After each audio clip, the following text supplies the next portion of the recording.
So I would like to share with you my journey as an educator, as a teacher, that has brought me to this moment in time where I have been invited to come along here and share my thoughts with you. I started my teaching career 22 years ago in an area of London very near to Heathrow Airport, an area called Hounslow. Anybody ever been through Hounslow on the tube? You may well have done if you've landed at Heathrow. Very ordinary school, very average school, average ability, average outcomes, average mix of young people. Perhaps the challenge in that school was the amount of distractions going on around. We had a plane coming into land every 45 seconds. But from the youngsters' point of view, they had planes landing, we had the tube going along behind the school and a major road heading out of London on the other side of the school. So lots of distractions to challenge them from the voice of the teacher at the front. After about 10 years of teaching in London, near Heathrow, I had seen 1 million planes take off to exciting, exotic locations, but I'd never been to any myself. So I went to see the principal of my school, who was a very old school, traditional head teacher. He sat there and I told him I'm going to resign and I'm going to travel and teach around Australia and New Zealand. I want to see the world. And he sat there and watched me and he said, you can have a term sabbatical.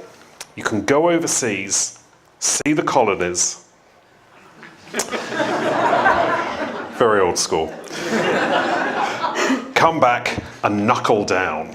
And I took him up on this offer, and I ended up moving to New Zealand about 12 years ago, I think now, arriving in Auckland, New Zealand, teaching at an amazing school, the leading independent school in New Zealand. We had the Prime Minister's daughter, we had wealthy children from China who had bodyguards outside the classroom. And what fascinated me as an educator was how I suppose I had assumed there wouldn't be unhappiness. How could there be unhappiness in such a world of privilege? How could there be stress and anxiety when so much was provided for these young people? How could there be anger and resentment when life appeared to be so easy and simple? And for me as an educator, it was a wake up. It was a surprise and a shock, because I realised that the children in this school had more money than any of us in here probably have if we added it all together. But very simply, money did not buy happiness. Money did not buy love. Money did not lead to compassionate behaviours within the school or within family life.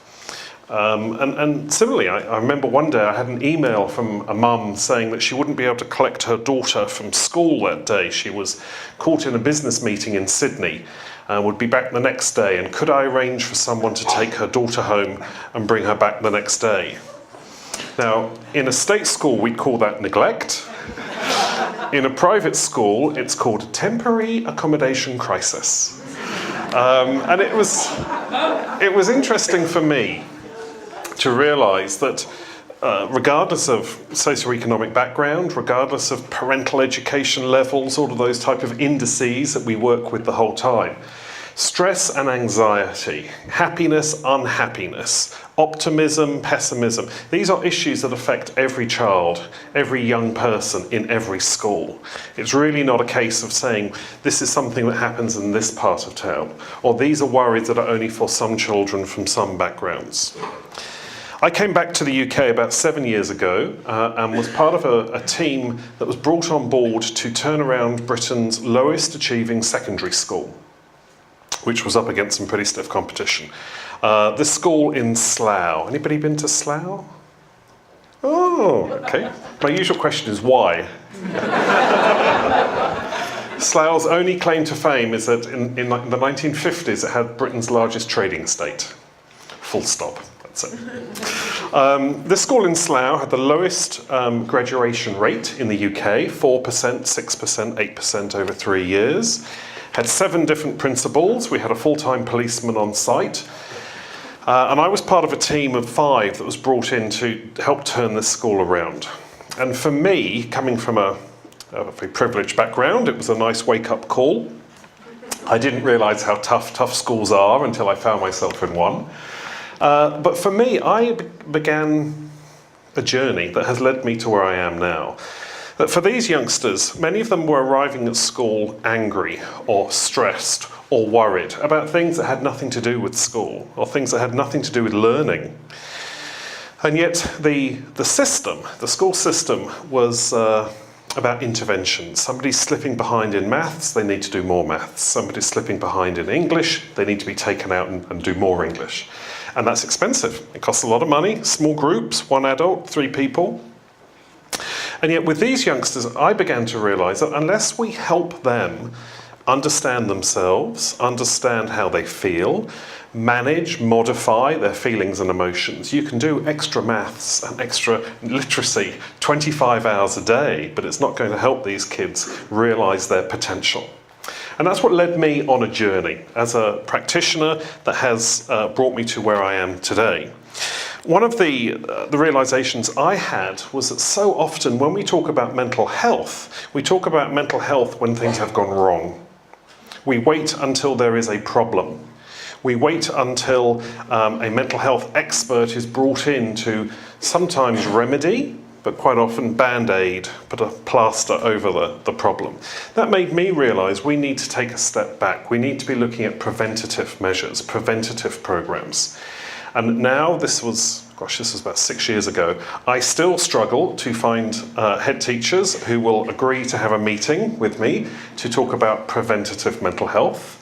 Because there is still a culture in my country, that sounds a bit like Star Trek, my people. That mental health is something that is for the few, not the many, and it's something we wait for when we deal with when we have to, not being proactive. So I started a journey exploring looking for a preventative social and emotional learning program.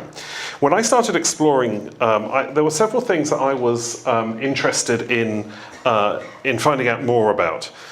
I'm a passionate believer that we should be talking to children, even very young children, about their brains. I have had primary colleagues who have said to me, 5-year-olds can't understand their brains, it's too abstract, it's too distant. I would argue against that. I have worked with 4 and 5-year-olds unpacking, not the whole brain, it's not a university course, but unpacking some of the key parts of the brain. In my work, I often talk about the 3 parts of the brain that are the thinking brain, the feeling brain, and the remembering brain. Recently I had a 9-year-old at one of the schools I've been working with for several years. A 9-year-old come up to me, he calls me the brain man, which I feel quite flattered about, really. Or it could be the brainless man. But,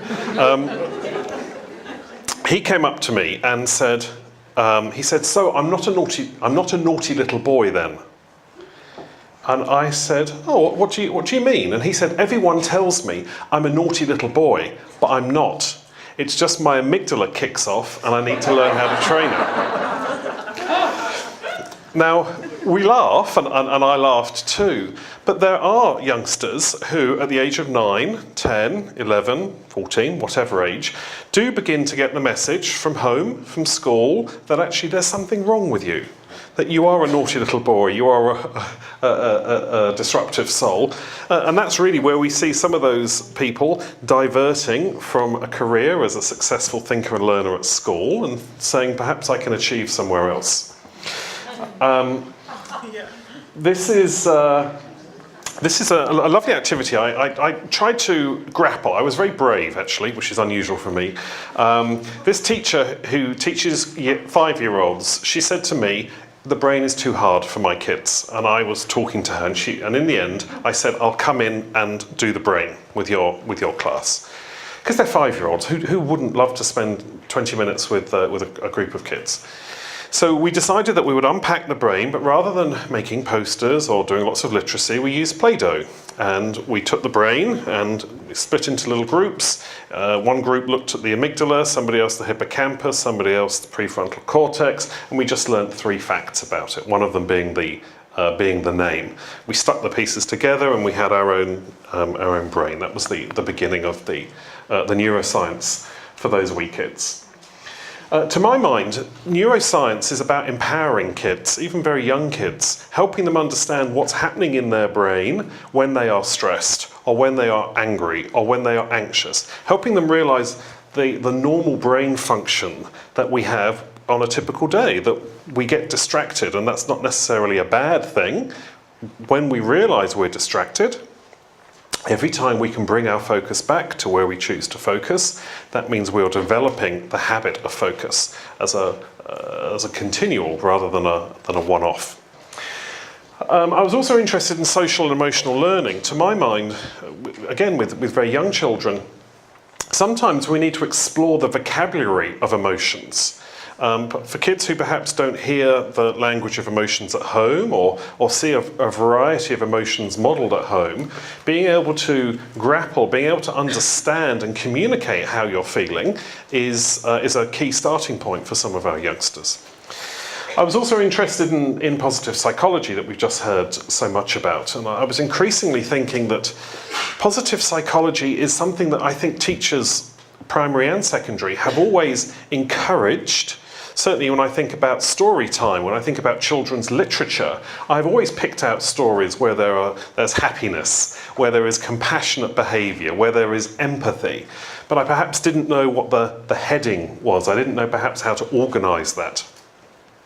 So to my mind, I wanted to be able to focus on and share the language of positive psychology with my colleagues as well as with the children. And finally, I was interested in mindfulness and mindful awareness training. I guess my particular way in had been around working with a coach who was working with elite sports people, kids who were playing sport for the county level in the lead up to London 2012.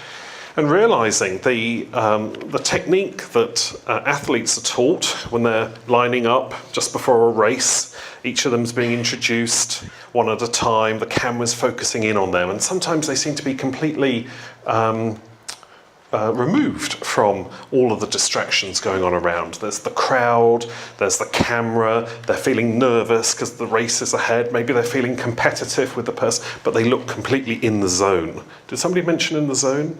In the flow? In the flow, Csikszentmihalyi High. Yep. Zone of Proximal Development, Vygotsky. Maybe I'll just throw that in there, just a little name. That technique had interest to me as a teacher. I was thinking, if I had £1 or €1 for every time I have written on a report or said to a parent at parents' evening, I wish Jonathan could focus more, or I wish Jonathan would stay on task, or I wish Jonathan would manage distractions.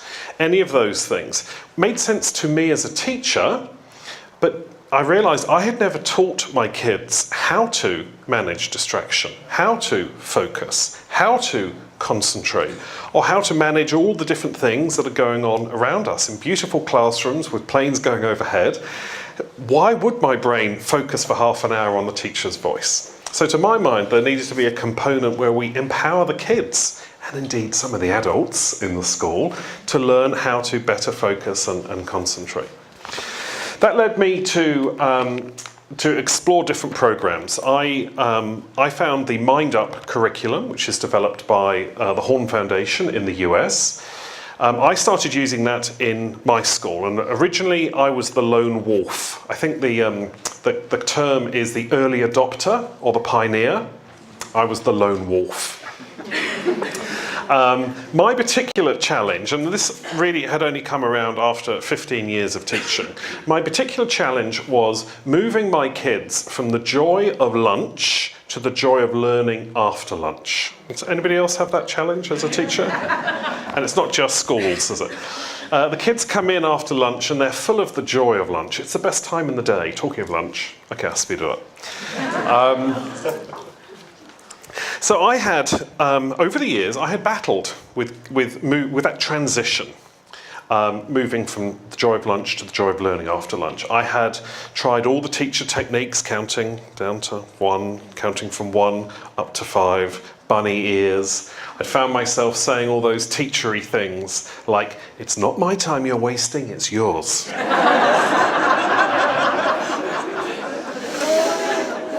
And those things like, I'm here till 5 o'clock every day, so take as long as you need.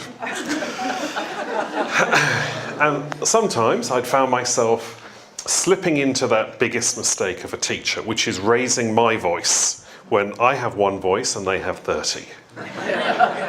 The odds are stacked against me. So I wanted to transit the joy of lunch, the joy of learning after lunch, in a positive way. So I started introducing mindful breathing. In the Mind Up curriculum, there's something called the brain break, which is a mindful breathing activity that the kids do 3 times a day. Now, the first time I did this, half of my class burst out laughing.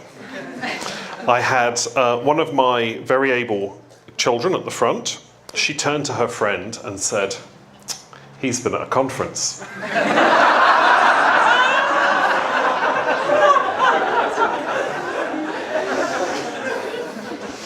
But we persisted. We stayed with it. Sometimes we focused just on our breath. Sometimes we focused on a very simple sound. Sometimes we focused on an image, like the beautiful image of the crashing wave that we had a wee bit earlier. But after 2 weeks, we got into the habit that when we came in after lunch, we focused. And when we finished our brain break, I moved straight into our learning intention this afternoon is blah, blah, blah. It was really when my colleagues in my school started saying to me, "How come your class is so calm in the afternoon?" And they were saying, "How come you're further ahead in the literacy program?" That Mind Up went from something I was doing on my own to something that was done in my corridor, that in time, the following year, was something that was adopted across the school, from reception, who are 4-year-olds, up to 11-year-olds. And now, 4 years on, my job is going into schools and working with teachers to train them in the delivery of Mind Up, working with the children, introducing them to brain breaks, and working with the parent community. My suggestions to you as you go forward, looking at your work with children here in Holland, are several things. You will always have lone wolf, early adopters or pioneers. In my work to date so far with Mind Up, I've seen the greatest effect when a program is adopted as a whole school approach. And that really involves a conversation with the gatekeeper, with the decision maker. In UK schools, it's the head teacher. And I have found that there are different ways of getting that meeting, and there are different ways of opening that gate. Some head teachers are interested, believe it or not, in happiness, in well-being. Some head teachers absolutely are passionate about preventative programs because they recognise, as we heard with positive psychology, every child and every adult in a school has the right to well-being, has the potential to achieve greater happiness. They are the minority in my experience. So I have also been talking to head teachers about some of the other positive outcomes that we see from the research base that we've heard about during the course of the day, but also some of the data that I have been collecting in schools in the UK. We've been working with 50 schools for the last 2 years, and we now see better attendance rates in those primary schools. We see fewer recorded incidents of bullying. We see more pro-social behaviour, and for me, just as importantly, fewer exclusions in primary and secondary. And in terms of learning outcomes, the independent research into our programme found there was a relationship between the Mind Up group versus the control group, improving their performance in mathematics, particularly in mathematical problem solving. And that kind of does make sense if you go back to the neuroscience. If we can calm our amygdala, that allows the prefrontal cortex to open up, and we get our brain optimised and ready for learning. The other suggestion I would say, as well as a whole school approach, is to work with your parent community. For me, that is as important as working with the teachers. And I have found I've developed quite a tough love approach with parents. About a year ago, I was arriving at a school to do a parent workshop, and as I was arriving, I was counting the number of children who were being dropped.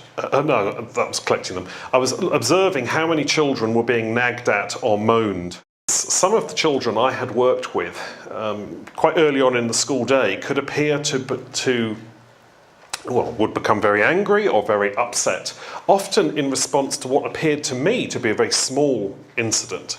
But I realised that for some of these youngsters, if all they have seen so far in the day, if all they've heard so far in the day is being told to hurry up and get out of bed, hurry up and eat your breakfast, hurry up and get your brother dressed or your sister dressed, being nagged on the way into school, of course their amygdala is already beginning to stir, they're feeling angry, resentful, stressed, and that's why it can only take something very small, at least in our eyes, for that child to flip out. The flip side of that, when the parents came to collect the kids, over 50% of the mums and dads were either on their phone or talking on their phone, or had earpieces in, listening to music when they came to collect their kids. So I find myself reminding parents that perhaps the things they can do to get their child's brain ready for learning in the morning is to think wisely about the words they choose, to consider their tone wisely, and remember to give their child a smile and a hug and a kiss before you send them off into school in the morning. I haven't been lynched yet, but it's not my job to tell them how to parent their children, but that's, to my mind, working with parents is as important as working with the staff. And I guess the third consideration is around the teachers, around your colleagues. I don't know what the situation is in the teaching profession in Holland, but in the UK, our retirement age has been lifted to 70. So for teachers who are under 40, they will be teaching until they are 70.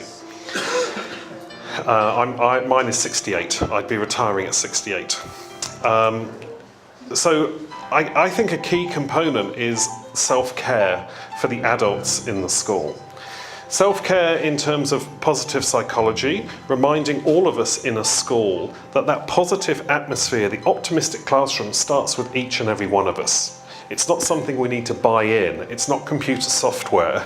It's remembering to communicate a positive, optimistic attitude ourselves, as well as helping our colleagues, people in the school, recognise stress, manage stress. We're never going to be able to take stress away.